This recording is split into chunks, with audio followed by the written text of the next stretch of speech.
All right, welcome to the 67-day persuasion, sales, closing, all that good stuff. Welcome to the program. In the next 67 days and even longer, we're going to be going over some of the highest level stuff that I talk about. To kind of set the background, there's a great book. It's called, I have it here somewhere. It's called The Self-Made Billionaire Effect, and it's one of the most exhaustive scientific studies of what makes people highly successful, billionaires, multimillionaires. And what they found that I thought was fascinating was 75% of self-made billionaires spent the majority or a large portion of their career and life in sales. Because think about it, here, and you probably already understand this, but the way I think about it is money is life or death to a lot of people. I mean, really to anybody. If you don't think that's true, if you're around people that say, oh, money doesn't matter, try to go into their bank account and take money and watch what happens. People treat money as a life or death resource. It's one of the most scarce things on the planet. And so what happens is when you're in business and I talk about that pyramid of wealth. If you're in this program, you're more advanced than people who are just starting out. But in order to move up that pyramid, Bill Gates, Warren Buffett, Richard Branson, these people had to create an atmosphere of reciprocal altruism. So reciprocal altruism is the sociological term for I give, you give back. And so the reason that I think that 75% of billionaires were involved in sales for a large portion of their life, especially the foundational part of their billion-dollar empires, is that you're not going to be able to just move your way simply up that pyramid. It's not as easy as people think. It's easy to make $50,000 a year. I mean, that's the average, let's say, in the U.S., so you've got people who are below zero. Maybe you've been in that situation. I call that Donald Trump debt. Then you have people with scarcity. That's most of the world in scarcity. Daniel Kahneman, the Nobel Prize guy, said that's under 70,000. So, it's easy for you and I to be in this place. To go up this, not as easy, to get to financial independence and freedom. Financial freedom here. Then we're talking about prosperity. Prosperity, I think, comes, so that's 150. Prosperity is really this, where you get closer to $1 million a year. And then, of course, this program and what we're talking about here in terms of persuasion and closing and marketing, raising capital, and understanding how to get people to invest in you, both customer-wise and maybe even on a larger scale. To get up into this wealth and impact category, not only do you have to have reciprocal altruism, I'm just going to call it RA, reciprocal altruism, because even people at this level are able to convey some level of reciprocal altruism. You go to Subway sandwiches or McDonald's or something. The person working there is doing you a service by entering your order for the hamburger or whatever, or the sandwich. And you're willing to pay them money, and McDonald's and Subway gives that person a small percentage of it, $10 an hour or whatever. So there's reciprocal altruism going on there. Value for value, you could say. But that's not going to move anybody up this chain. For you, what you have to get into is a higher level, and Peter Drucker talks about this. And there's a video I did when I first started doing these Lamborghini lessons, where I took a little drive with some of my friends in the Lamborghini with GoPro cameras and was talking. And I said there's a big difference between creating value, and capturing value. So I call that C versus C, So write that down as we go through this. And remember a little formatting thing. You can get one video a day for 67 days on persuasion, closing, sales. Now, I know you're probably busy like me. You might miss some days. That's okay. Remember the science behind 67 days. You know, University College London said that's the minimum to change habits and create new skills. So some people, they said, take 18 months or whatever. So you don't feel rushed. I wouldn't recommend taking 5 years to go through these 67 steps. But if you're in some of the other programs and you want to alternate or you go on a trip, don't beat yourself up, but make sure you stay through step by step through this curriculum, okay? So one of the things you're going to be learning, and I'm kind of giving the big picture overview here, is C versus C. So that's value creation. So think about that. I'm sure you right now, and every entrepreneur or every person trying to do big things financially has some idea that they're like, this would create a lot of value for the world. Maybe you had an idea, my stepdad had an idea for a discount club, like supermarket. And he wrote a paper on it, he told me, in college.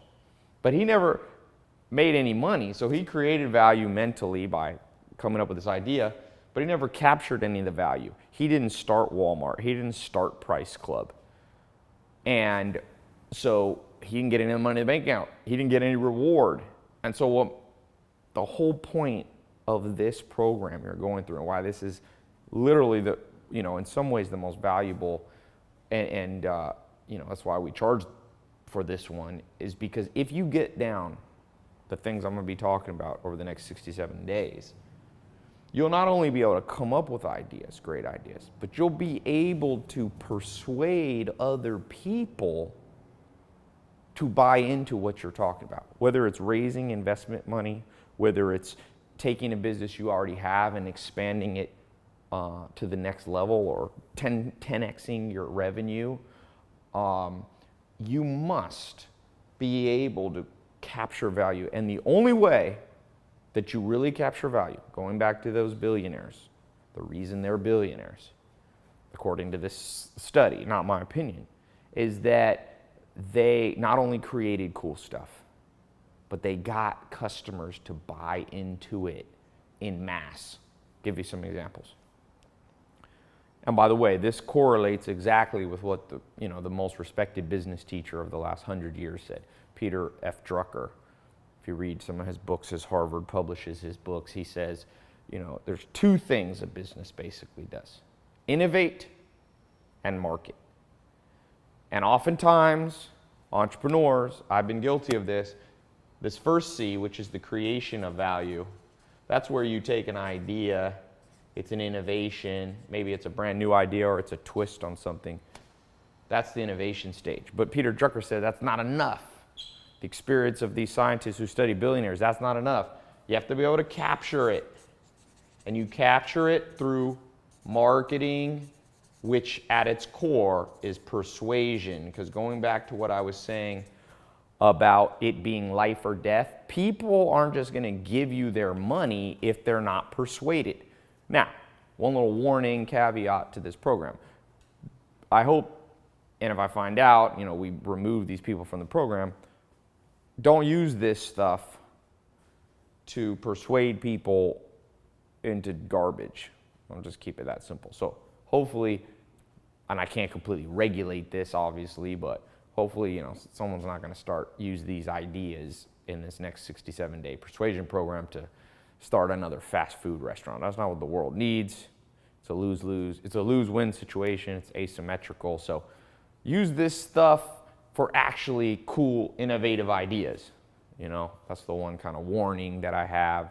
Like I said, I can't completely regulate that, but I do my best to try to put that out there. So what we're going to be going through, and what you're going to be learning is moving through this. Now, my experience in this, I really started back at 18 years old with Joel Salatin, who was famous at that point. Now he's world famous and been in National Geographic magazine, and one of the most respected guys out there in his industry.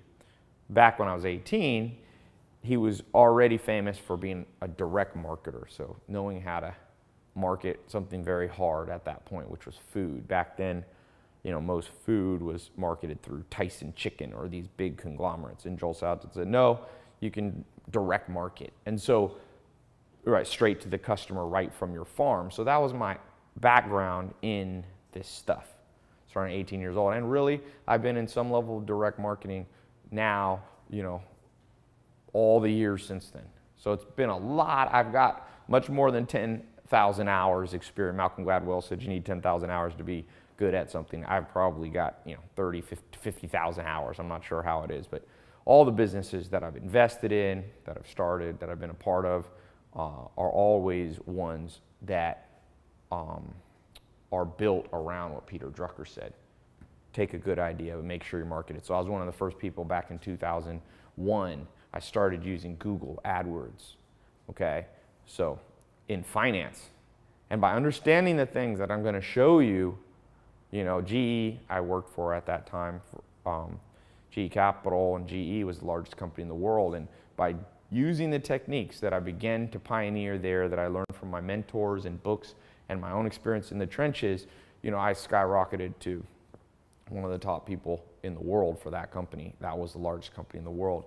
Used it to do financial transactions, to direct market financial products like stocks, mutual fund, financial planning, insurance, all that stuff, and did it at a very high level. So, and I've done that, some of you have seen some of the marketing campaigns I've done, recent one that I did using these techniques. It's not me, it's not like I'm saying I'm so great. If you can get these techniques in your brain and in your business, the same thing will happen to you. But using those techniques, I've built some of the biggest campaigns in the world, marketing. I've got one running now on Google that's, reached almost 500 million people. And it's one of the most,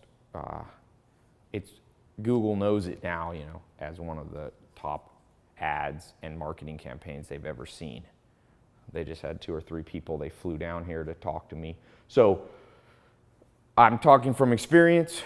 I'm incorporating what my mentors taught me, people even beyond me. I'm incorporating books, and I'm lucky enough to be involved in a lot of cool businesses where I learn from some of the top people in the world. So remember that, though, what I've said here, though. More important than things about me and all this, you can't just create value. And I get a lot of emails a day, 500,000 emails a day.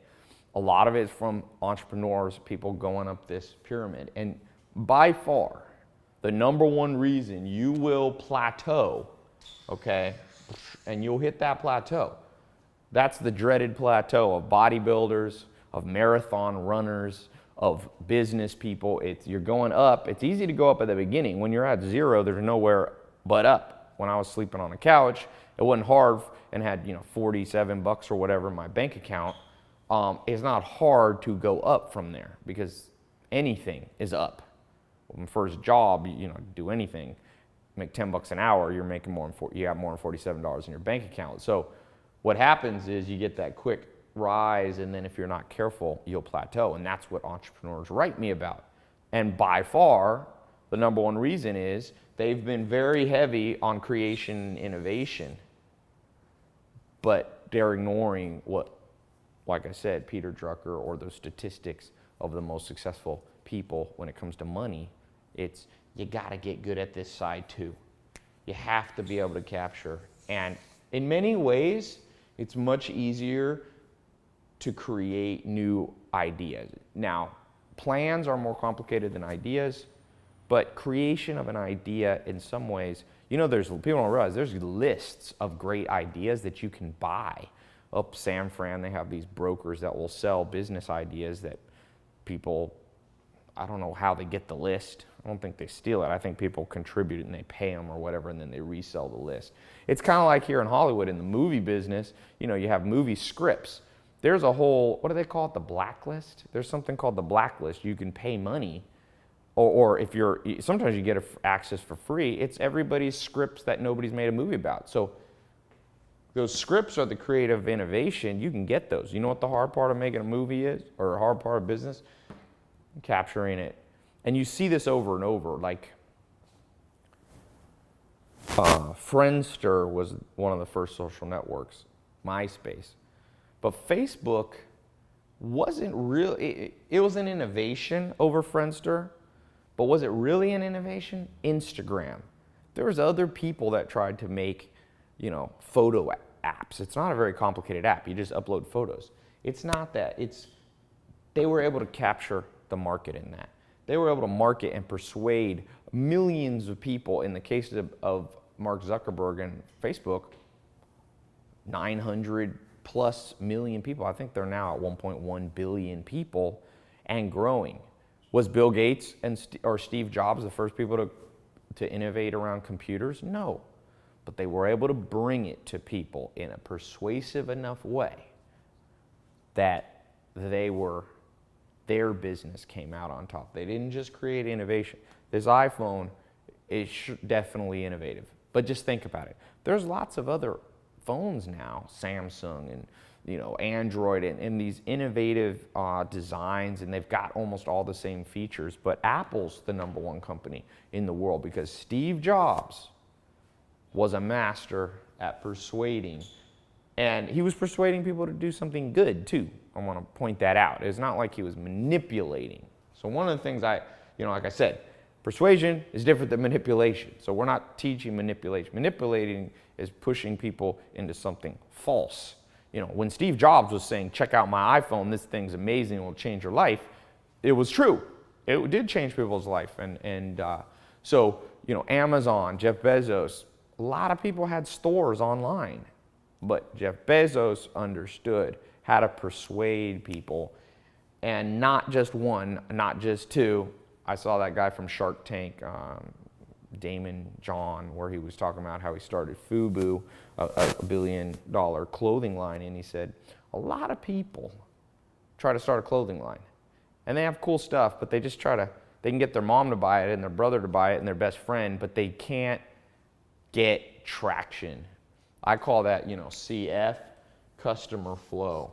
So if you're in sales, you might be watching this. You might be watching this as an inventor. You might be watching as somebody going out to raise capital, as an innovator, as an entrepreneur. Remember, it's all the same stuff.